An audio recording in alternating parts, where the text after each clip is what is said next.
సోమవారం సూర్యాపేట జిల్లా కేంద్రంలోని శ్రీ సంతోషిమాత దేవాలయంలో నూతన జీవధ్వజ పునర్ప్రతిష్ఠ మహోత్సవ కార్యక్రమంలో పాల్గొని భక్తులను ఉద్దేశించి అనుగ్రహ భాషణము చేశారు.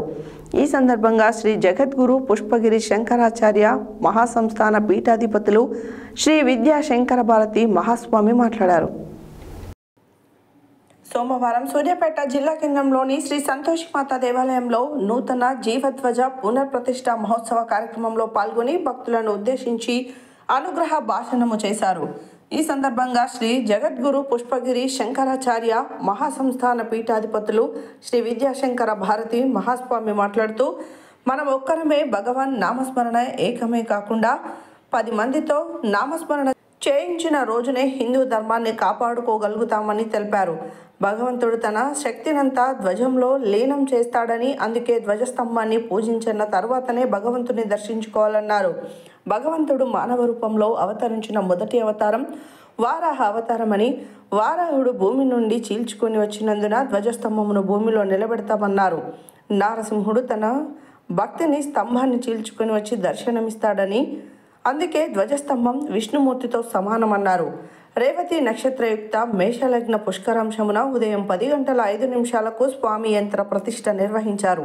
వేద పండితులు ఇరువంటి శివరామకృష్ణ శర్మ పునర్ప్రతిష్ఠ సందర్భంగా బింబస్థాపన, ధ్వజస్తంభ ప్రతిష్టాపన, పూజలు, కళ్యాణ్యాసం, కళాహోమం, దృష్టిదేని దర్శనం, మహాపూర్ణహూతి, కలశతోద్వాసన, మహాద్వాదశీర్చర్చనం నిర్వహించారు.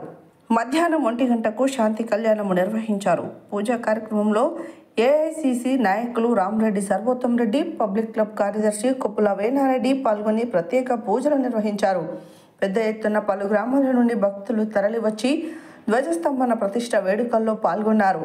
అనంతరం అన్నదాన కార్యక్రమం నిర్వహించారు. ఈ కార్యక్రమంలో శ్రీ జగద్గురు పుష్పగిరి శంకరాచార్య మహాసంస్థాన పరిపాలిత దేవాలయాల ధర్మాధికారి ఎంఎల్ఆర్ గుప్తా, స్వామీజీ జీపీఏ మాజీ పోలీసు అధికారి పానుగంటి చంద్రమౌళి, దేవాలయం అధ్యక్ష కార్యదర్శులు నూకా వెంకటేశం గుప్తా, బ్రాహ్మణులపల్లి మురళీధర్తో పాటు కమిటీ సభ్యులు, భక్తులు, పుర ప్రముఖులు అధిక సంఖ్యలో పాల్గొన్నారు.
Gracias.